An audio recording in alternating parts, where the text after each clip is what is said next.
Hey, we're cooking with gas here. On the Jewcast. Okay, careful using a phrase like that. This trial is a travesty. It's a travesty of a mockery, of a sham, of a mockery, of a travesty, of two mockeries, of a sham. Tradition! Oh, shut up, Carl! Shut your goddamn Jew mouth! You people are why there's war in the Middle East! Gekakkenaf van Jan. Nebbig. Ver poepoepoe. Vermischt. Verkakt. Vertutst. Verstonken. Fartig. Exactly. You're what Grammy Hall would call a real Jew. Oh, yeah. 78, baby. And I gotta say, I am a 78 baby, so this is exciting for me. Let's 78 it up, Jordon. Yeah. Let's do it. Welcome to another Jew-packed episode of American Jew. I'm pretty excited to be here. There doesn't seem pretty to be... excited to be Jewish. Yeah. I'm excited about it, despite everything that's going on in the world, all the antisemitism. And even though I don't control the world, I am in the entertainment field, but I don't think I have a lot of control over the media because I'm not doing particularly well. We're going to get our Patreon page going pretty soon. So a little heads up to all you other very rich Jews controlling the world that you might want to join. Yeah, we'll have some exclusive Jew content on it. Yes, we're going to have bonus Jew content. More Jew content than any Jew should have, but since we are the chosen people and we are controlling the world, we deserve it. Yes, this should be your chosen podcast to get all your good Jew news. Wow, that sounds like a commercial that we need to make. We're Jewish. It's good to be Jewish. It's bad to be Jewish. People hate the Jews.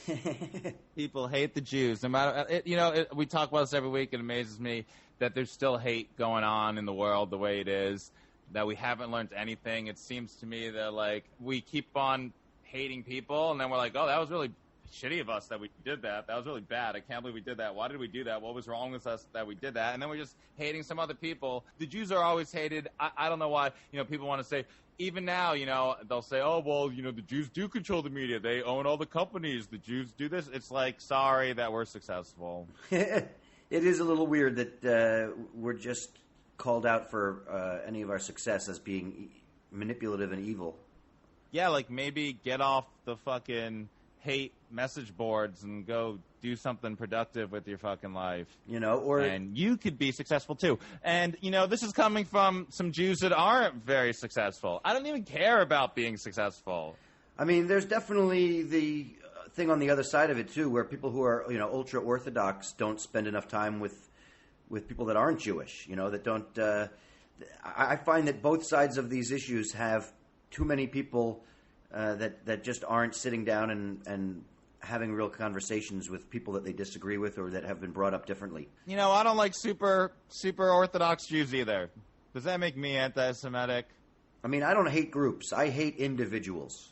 There are certain individuals. Yeah, certain. Yeah, but sometimes you're like, I'm like, oh, I heard a story, a comedy club manager told me a story the other day about how sometimes they'll start getting some calls and they'll be like, hey, is the club busy today? And they'll be like, whatever, no. And they'll get another call, be like, hey, is it busy today? And they'll be like, no. And then a little while later, some Hasidic Jewish group will call them and be like, hey, we heard you're not very busy today.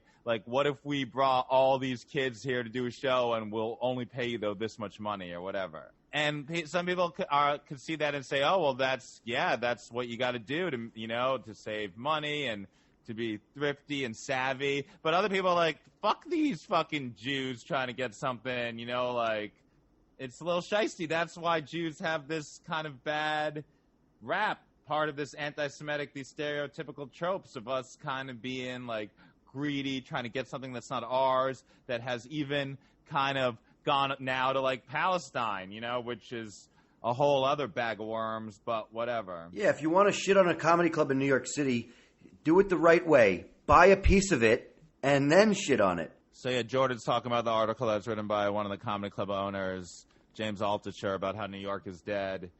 Seinfeld's got a response, New York isn't dead. I know, it's interesting to see a couple of millionaires fighting over, how much the city is coming back. Listen, New York's not dead. There's still a lot of New York that you can't experience anywhere else, but it has changed. COVID did steal something from the city. The city that never sleeps. The New York that there was always something to do. You could always get whatever you wanted, whenever you wanted. It's not here right now. Yeah. I know. I was talking to a friend of mine last week. He said, I really miss New York. I said, yeah, me too. One day there will be things to do again. I mean, there are things to do, but, I've done a lot of fun stuff, and there's fun stuff to be had. But, yesterday I went to go to I found a cool donut place that was 24 hours, but it's not 24 hours anymore. And I was like, that's what New York stole. That's what COVID stole from New York. Fucking 24-hour donuts. I know, seriously. I used to be able to get a donut any time of the day. What's the point of even living in New York if right? You get donuts whenever the fuck you want? I wonder, we got speaking of donuts, we got Rosh Hashanah's coming up. Oh boy! So why? What does that have to do with donuts? Because it's sweet New Year. Is that what we're going with? Yeah, that's where I was going with that. Okay. Because I think donut holidays, Sufganiyot, are more like a Hanukkah thing. Right. I know you always talk about the donuts on Hanukkah. I never had the donuts on Hanukkah. I feel like I had donuts on Rosh Hashanah. Really? Are you going to be celebrating the Jewish New Year? I mean, I'll have some apples and honey. When is it? It's not yet. It's coming. It's in September. It's September. It's coming. It's coming. Yeah. We'll talk about it on the podcast, but I don't have any plans just of yet. But I'm sure I'll have some apple and honey with no matter what I do. I like to have a little. I like it. Apples dipped in honey for Rosh Hashanah. There is some craziness happening around the world. I don't know if you read this article about how American Jews are not really that focused on the Israeli issue moving into this year's election. It's really not the top issue for a lot of American Jews. Not.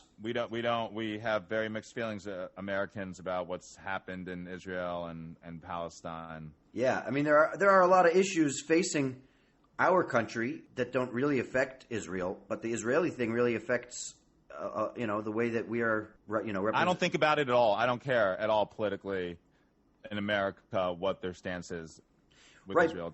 It doesn't affect my view or my whatever. I don't care. I mean, Trump is like a big ally of Israel, or he pretends to be. He's trying, but I really don't like Trump. I don't like Trump either. And this deal that he helped broker between Israel and the United Arab Emirates, they keep saying that it's historic and that it's a good thing and that they're bringing peace to the Middle East and they're stopping some of the occupations. And it's good. I think these are steps in the right direction. Well, but none of that's true, by the way. I mean, it is kind of historic as it's only like the third Arab nation to recognize Israel kind of as a state and normalize transactions and normalize relations with them. But nothing really good is really happening. Palestinian people don't really, from the reaction that I've gotten, Palestinian people don't really care. They don't like it. They think it's just about money between the United Arab Emirates. They think it's just about oil and America, and it's really not a great thing. But I think about this. There's a lot of not great things going on when it comes to Jews. Yeah, but that's why I think the fact that these things are happening in Israel, and we have our election coming up, and these are questions that a lot of American Jews do think about. I think it is an issue that, as a Jew, it has to be one of those discussions on the table. I think to put it aside and say, oh, we'll wait until the next election cycle before we worry about whether or not our politicians are doing right by the Jews. I mean, I don't think that Israel necessarily is doing right by the Jews. I'm hopeful that when we get it, University of Delaware is not doing right by the Jews. Did you hear about this? Yes, the University of Delaware, their Chabad house was set on fire. The roof is on fire. We don't need no water. Anti-Semites wanted to burn. I don't know. It's horrible. They said that it was determined to be arson, so it was set intentionally, but they haven't yet called it a hate crime or charged anybody with it. They don't know who did it. Wow, there's so many different anti-Semitic ways you could go at this. You could go at it like, oh my gosh, these anti-Semites wanted to burn down the Jewish Chabad center. Or you could go at it as like, oh, these greedy Jews are burning down their own center to get the insurance money. You right? There's just so many. It's like an anti-Semites choose your own adventure. I mean, the article did say that it was like $75,000 worth of damage. How would they have that figure right away? I don't know. If it wasn't an insurance scam. Yeah, well, that kind of sucks. That there's a little hate going on over there. I mean, University of Delaware. Thankfully, nobody was hurt. Hopefully, they don't deny it as a hate crime if it does come out as such. That's the other thing that not only do we get our houses set on fire, but then some of the places where we've had our places set on fire, people like to deny that it ever happened. Like in France. I believe we're talking about Ordor sur Glane. Yeah, the French town that was... I don't really speak French. I probably butchered that. But this French town, over 600 people were murdered. Yeah. In that one day. And it wasn't even Jewish people. And anyways, there's a memorial in France. Somebody vandalized it and wrote lies. Like, I don't know what's the lie. Like World War II did happen. Nazis were evil. The SS division Das Reich, they murdered this whole fucking town. Yeah, it doesn't seem like this bigot was specific enough to really figure out what he hates. Is he hate the Jews, or does he just hate memorials? Yeah, I don't know what he was saying was lies. Then they burnt the whole village, and they kept the ruins there as like a monument to these people, and some idiot is writing lies on it. It's so disturbing that people are like this. I don't get it.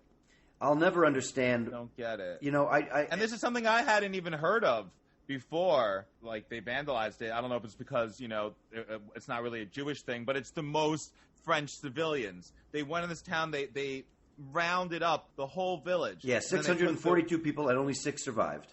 They put the women and the children in like a church, and then they put all the men, they separated them in barns. And then they will set them on fire. They use machine guns. I read a bunch of different versions of what happened. And the thing was that the Nazis, they don't know why they did that. They don't know why, what happened. People went to the Nazis had their own trial for war crimes, because what they committed.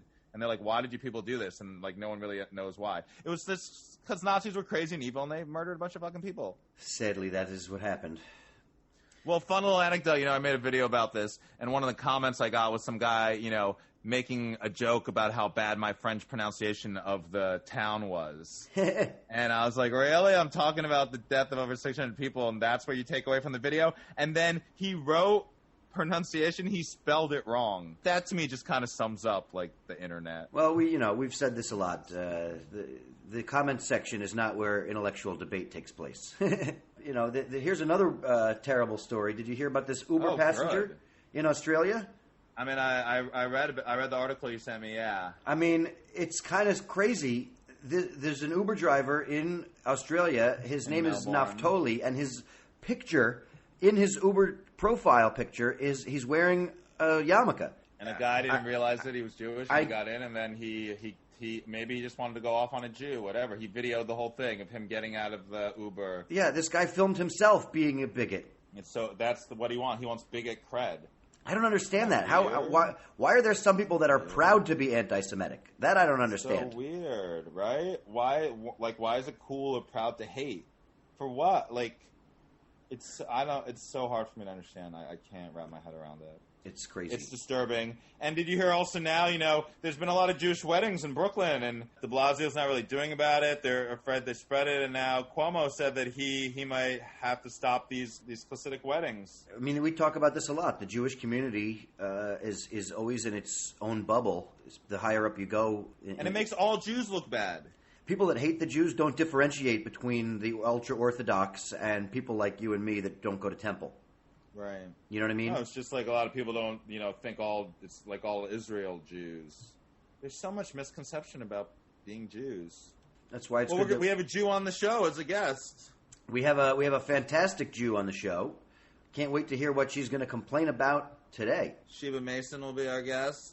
I've known Sheba quite a long time, almost from the get-go of my career. We're looking forward to having her on. So let's welcome Sheba Mason to the show. Well, all right. Welcome. All right. We're doing it. Yeah, we're going to get right into Welcome to the podcast. We already started. Yeah. Welcome, Sheba Mason, to the show. Hey. Yeah.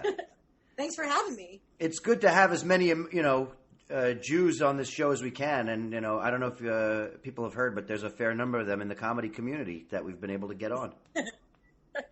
It's our time. Don't encourage him, Sheba. Yeah, so... do you consider yourself a Jewish comedian, Sheba? Well, I mean, I am Jewish. I am like the daughter of the king of the Jews, I don't know if you heard. I mean, we didn't want to open with it, Sheba, but...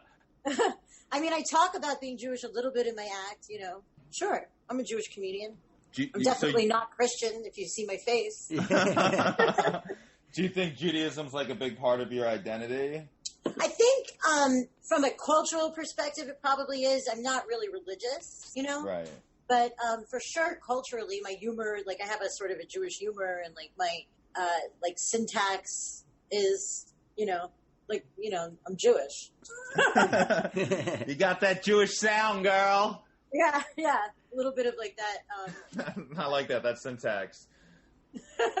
Oh man, you hear her? Whoa, she's got that. She's got that Jewish intonation. It's like I'm not really a Jap, but I have Jap tendencies. Right. Jap tendencies. That sounds like it could be like a book, a memoir. Well, where did you grow up? I was born in Miami, and then when I was in kindergarten, like it was getting to be a little bit ghetto. And so when I was in kindergarten, actually, this is a true story. These kids tied me up, and one of them peed on me. Oy. Jeez. So my mother was like, "We're moving to Boca." Where in Miami? What school was this? This was Orange Brook Elementary School. Orange Brook Elementary School. God damn. It was like near Hollywood. It wasn't like quite Miami, but it was like. All right, but still. Yeah. So my mom was like, they would never pee on people in Miami. That's some Fort Lauderdale bullshit right there. That fucking Broward County peeing on shit. You got to wonder how much that costs in today's dollars. Yeah, right? And I got it for free. Right. But it was kind of like traumatizing, and so my mother was like, you're going to a Jewish school in Boca. It was because you're Jewish? Like, we're going to pee on you, you Jew? No, it was just like kids being mischievous, I guess. Like older, like slightly older. But it had nothing to do with Judaism. No, I don't even think they knew about that. That's good. So then... I would have been like, that would have been the best, like, because we've been asking everybody, like, if they've experienced anti-Semitism, and I don't think anyone would have been able to beat the story of getting peed on. I can't tell you that I've really experienced real anti-Semitism. I can't really say that, to tell you the truth. Well, that's good. Yeah. So then we moved to Boca, and then I basically grew up in Boca. All right. And, which is very Jewish. Yeah. It's Jewish, it's sheltered, it's nice, every car is new in the parking lots, But did you so you went to a Jewish school in Boca? Well, so I went to Jewish school from it was like 2nd through like 4th grade, and then it just was so expensive, and it was like, the schools were nice enough in Boca that you didn't need a private school. So then I just switched to public school, but they were nice, it was nice. Did you go to temple growing up? Yeah, I did go to some temple. I mean, I was not bat mitzvah, believe it or not, because I just wasn't. But my mother married... Once you get peed on, you're not pure enough to get a bat mitzvah. Yeah. They're like, you're off the bat mitzvah list. She married a cantor, though, so she was dating this cantor, like, from the time I was a young kid, and then when I was 15, they got married. They're still married. So he is a cantor of, like, a Reformed temple, All right. Oh, wow. In Boca? Well, that's in Hollywood, but, but they live in Boca. So, now it's just on Zoom. So you don't even, it's not like you went to temple. You really went to go check out his shows. Yeah, exactly. I just went to see his shows. Yeah. He made Sheba sell DVDs at the door. Got to move that merch. Yeah, right? I used to help him teach the preschool kids, and this is a true story. We asked, why is it important to be, I even tell this in my act, like, why is it important to be quiet during Shabbat services? And one little girl raised her hand and said, because people are sleeping. Oh, wow. Love her. Right? We get her info. We got to book her on the show next week. Right? She sounds great. Well, so I mean, you didn't get a bat mitzvah, but did you go to a lot of bat mitzvahs? Did you have friends that? A lot of bat mitzvahs. Yeah. A lot. Were your friends Jewish all growing up? I did have a lot of Jewish friends. Yeah, yeah. My best friend Jane she played the upright bass, and we had a little. I played the guitar. And we had like a little folk rock band. Me and her. She was very Jewish. Her grandmother was a Holocaust survivor. Oh, okay. That's pretty Jewish. I like that. How Jewish are you? My mom's Jewish. My grandpa was a Holocaust survivor. Yeah, like, what have you survived, motherfucker? Well, that's always good. I think it's interesting because I've been to a lot of bar and bat mitzvahs as well. I always feel like those events are like the highlight of the worst years of my life. At least I got Nobody wanted to bang me, and at least they're gonna throw candy. Yeah, I'm just saying, nobody wanted to bang me, and I looked really awkward. But at least I wasn't the only one that got invited to a dance. And with all the themes, there's always like a huge theme. Yeah. Did you have a theme? I didn't have a theme. I had Hard Rock Cafe was my theme, and this week is actually my bar mitzvah Torah portion. Oh, really? Yeah, I know this because that's my dad. He writes me and he's like, oh, he can't remember my birthday, but he remembers when my bar mitzvah was. I guess because I don't know, that cost him more money or something. That's funny. That is funny. Probably cost him a fortune. Well, so what's the Torah portion? Kitsetse? Kitsetse, okay. What is it? I don't know. I don't remember. I barely knew then. No, I remember that. I think the Haftorah, the speech I gave, had something to do with you have to shoo away the mother bird before you take the eggs. We've talked about this before on the podcast. I think we talked about this last year, Jordan. Yeah. So we won't bore our hardcore diehard fans. But if they want to Venmo me $18 as a late bar mitzvah present, I will accept. 18 So when did you come to New York? Well, I moved to New York, actually, when I was 18, and I was supposed to go to college at the University of Miami, but I was in a weird relationship at the time, and my car broke down, and I was, 18 and, dying to get to New York. So I just said, fuck it, and I just moved to New York, and I took a year off and didn't go to college for, a whole year, and I just started working as a waitress in various places. And then when I was 19, I went to Baruch College part-time, and then I got a job at New York Comedy Club. And it was Buddy Flip, who was the manager, who said, take my class, for free. And so that's when I started really falling in love with it. Not that I wasn't exposed to it a lot my whole life. Right. And I was always in theater, But that's what happened. Right. Wow. Oh, wow. No. I think it had nothing to do with your dad. I mean, it really didn't have much to do with him. No. It had more growing to do up, with you weren't fascinated by that he was the comedian. That wasn't part of an alert. Well, I was always fascinated with that. Yeah, I mean, I was, but it never really occurred to me to do stand up. I just had always been in plays and I sang and stuff, and I did a lot of theater. I just didn't even think really of doing stand up, but it was my mother who encouraged me to get a job as a waitress at a comedy club. She figured that it would end up happening. You just couldn't escape it. I think it's funny though to think that my car broke down, so I moved to New York, where you don't need a fucking car. Yeah, exactly. And I just couldn't wait to. I had always fantasized about New York my whole life. It just looked so great to me. And I'd been there a lot. Yeah. I can't believe I didn't realize that you were from South Florida. I've known you all this time. Yeah, you actually know one of my cousins that's on Jackie Mason's side. The rabbi, John Gross. Right? Okay, the name sounds familiar. I think so. He went to Camp Raleigh. How does he know you? We went to Camp Raleigh together, I think. Camp, yeah. John Gross, yes. Yeah. Small world. No, I don't even know him from Florida. I know him from summer camp in New York. Probably one of those kids that gave you pot that then turned around and told people that it was your pot. Oh, that was a different kid. What did he do? He got a bunch of weed. And then his parents found it or something, found the drugs, and he said the drugs were mine, but, he was the one that gave, I had never even done drugs before. Jonathan became the bad influence by accident. But he, framed you. Well, I mean, I was from Florida. I was, I guess I was the easiest one to put the blame on without it, Where are you from in Florida? Good old Miami Beach, the epicenter of COVID. I knew Miami before it was the epicenter of COVID. How have you been doing during this pandemic? What have you been doing to keep busy?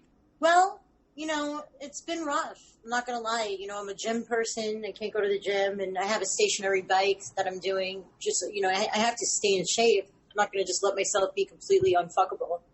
And so, I'm trying. I'm just trying, to... have a sense of well-being. I'm reading books and, I'm reading a lot of books and, I'm still writing jokes, working on my act and stuff. I went to Florida for a little while and I performed actually at the Boca Black Box, which now closed because no one was coming. Just no one came, It's a really nice theater down there. What are you guys doing what did you do during the pandemic? Jordan. Well, I mean, I'm doing this. That's nice. I have this podcast. I have my other podcast, Where's the Grief? Oh, yeah. Lots of podcasts. Let's not give him an opportunity to plug other podcasts right now.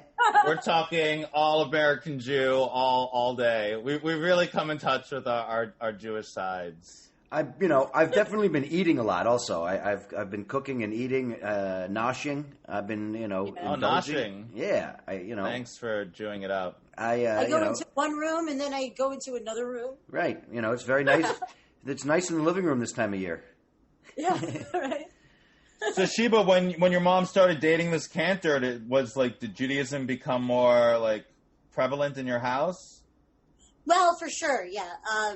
Even he is reformed though, and neither of no one was kosher or anything like that. Okay. But it was kind of nice to. I mean, I kind of like to go to temple once in a while. Not that much, but I like it once in a while. It can be kind of therapeutic. Yeah. But it's just when they get to the speeches, every person has to make a speech. Everyone on the it's that's when it just gets in this constant the standing and the sitting constantly. Yeah. But some of the prayers are nice. You're was the guy walking around the house singing songs? Yeah, Adon Olam. Adon Olam. You guys know Adon Olam, right? You can't have a Jewish Vaguely, podcast. now that I remember.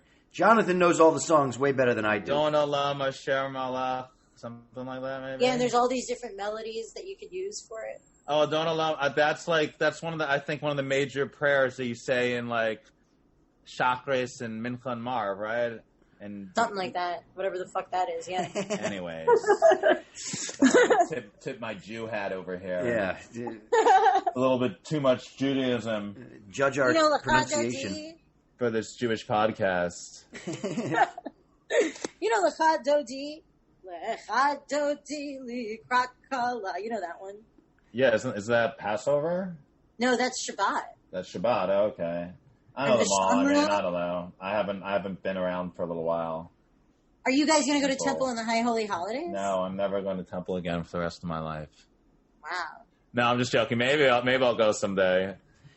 Yeah, I don't know what's happening for the High Holy Days this year. I don't. Temples are not really going to be open officially. I know. I mean, the Chassids don't give a crap. Right. Yeah. Or should I say a crap? No. I mean, I'm gonna get a nice loaf of challah bread, and I'll put a schmear or something on there. And why, Sheba, do you typically celebrate the holidays? The high holidays? Yeah, I do. I do. Those are usually the only ones I do celebrate. They're just very long services, though. Well, that's why it's good to go to a Reform temple. There's Reform temples are they're a little shorter, and if you go to the children's services, those are even shorter. Those are great. Yeah. Those are great, yeah. Why is this creepy guy at the kids' services again? I don't know. He only goes there. He looks high. I'm not allowed in any of the playgrounds. Yeah, right? creepy guy that goes to all the kids' services. Yeah. They're shorter, and the view's so much nicer. I brought candy. There's always some yenta playing a guitar at those children's services. Oh yeah, it's sometimes it's not. Sometimes it's a yenta, and sometimes it's her son. I would have killed for a guitar at my synagogues growing up. Yeah, Jonathan's temple growing up, he was very Orthodox, I think, right? Really? Yeah, you couldn't play music on Shabbat. Wow, really? There's no music on Shabbat. You were really Orthodox? I was so Orthodox. Is your family still Orthodox? No. My father, I guess. Wow, did they have the curls and stuff? No curls. Modern Orthodox. Oh. It only had to go to the bone. Wow. Sideburns had to be to the bone. That was the rule. There was no curls. Wow. So you were kosher and everything. I was kosher. When did you switch? When did I switch? Huh. I never really believed in it, and there wasn't. I don't know. Just the older I got, the further away from it I got. I don't know. When I was in high school, I'd park my car down the block so I could use it on the weekends, and I'd go eat at non-kosher places. But I think when I graduated high school and I went to Israel is when I really realized, like, I really could care less about it, and I wasn't, like, a big part of the life I wanted to have. You know, after this... Did you do the birthright? I did birthright, yeah. I went to Israel also to go. I was going to go there for a year after high school, but I only stayed for 3 months. Did you do birthright, Jordan? No. I went to Israel when I was 13 for a friend's bar mitzvah. His whole family was Israeli. I was his only American friend that came to the bar mitzvah. That was a crazy... That was like birthright. I went on birthright too, though, and I recommend it. It was a ultra-Orthodox, like they segregated, like the men were downstairs and the women were upstairs in the balcony. Yeah, the women love the balcony. In my synagogue, that's what they had it. When I had my bar mitzvah, the women were in the balcony and they threw the candy down. That's how it was at my cousin's bris. It was like the women are separate from the men. Yeah. You know, sometimes I think there's nothing wrong with that. Yeah. It's kind of like anticipation or something. You know, it's like, I guess. I don't know. It's like kind of sexier. Oh, I can't wait till prayer's over and I get to see those hotties again. I was so turned off by you, but then I didn't see you the whole time we were praying. Well, Sheba, before we wrap up here, I think, you know, we try to ask everybody a couple of simple questions that can help inform. What's your favorite Jewish holiday, Sheba? I like Passover. Passover, okay. Yeah. Why? What's your favorite Jewish food? I love chopped liver. Oh, yeah? Going for it. Very Jewish. Okay, wait. So, I'm sorry, Jordan. I didn't mean to cut you off. What is it about Passover that you like? The chopped liver, obviously. I like to talk about what the plate means and stuff. You know, we're eating an egg because of this. We have this bone because of that. Okay, like the symbolism. I like the haroset, you know. Yeah. Yeah, that's some good stuff. And you have to drink wine the whole time. That's fun. You have to. Yeah, you have to. You know, you have to, like, dip your pinky in the wine or something like that. That's fun. Yeah. Oh, okay. I mean, Hanukkah's fun. That's fun these days. You just dip the finger in the wine. Hanukkah is fun, but, like, after you stop getting gifts, when you get too old where nobody gives you gifts anymore like that every night, then it's, like, really not that much fun. Then it just becomes fucking lighting a menorah. Now it's just chores. Right? What's your favorite Jewish? Who's your favorite Jew? Who's my favorite Jew? Wow, that's a good question. Right now? Like alive or dead? Whatever. Yeah. I like Joan Rivers. Joan Rivers. That's a good one. Yeah. Who's your favorite Jew? Oh, me? Myself. Yeah, both of you. I don't know. I haven't. It's funny that we haven't answered that question ourselves. Yeah, you haven't answered, Jordan. No, I'm going to go with Mel Brooks. Mel Brooks is, you know, the 2,000-year-old man is still one of my favorite comedy routines of all time. It holds up after 50 some odd years. It's yeah. You know. Woody Allen is up there on my list too. Yeah, but he has there's Woody Allen is more problematic. He's my favorite Jew that married his daughter. Yeah. Yeah. I mean, he's schmucky for sure, but his movies are really strong. The way everybody's constantly having affairs, and then it's like, you know, he really gets human behavior, I think. No, he is a brilliant filmmaker. I enjoy many of his films. And I think a lot of us can, you know, I think that you can sum up your Jewish experience with Woody Allen and Mel Brooks together. Like, that's the New York Jewish experience, is watching those two sensibilities. Yeah. Yeah. And then, you know, Larry David sort of like is a spinoff on them, really. Yeah, I could see that. It's kind of a combo. Even had Mel Brooks on one of the episodes. Yeah. Yeah, they were doing the producers. See how we all know that? And we all know that we all know Of course, we all know all Jewish stuff. Yeah. We love the Jewish representation. Is there anything you want to plug, Sheba? Well, my album just came out on iTunes. It's called Not Just a Whore. All right. Cool. We'll put some links up to that. Well, thanks, guys. Thanks for having me on. It's fun. Yeah, it's good to see you. you. On, Sheba. We look forward to having you back on the show at some point, and hopefully we get to see people in person soon. Yeah. No problem, Sheba. Thanks for coming on. I'll talk to you guys soon, I hope. It gets better. Yeah, we hope so. Okay. Thanks for doing the show, Sheba. Yeah, see ya. Thanks. Bye. Bye-bye. All righty. Well, that was fantastic. I love Sheba.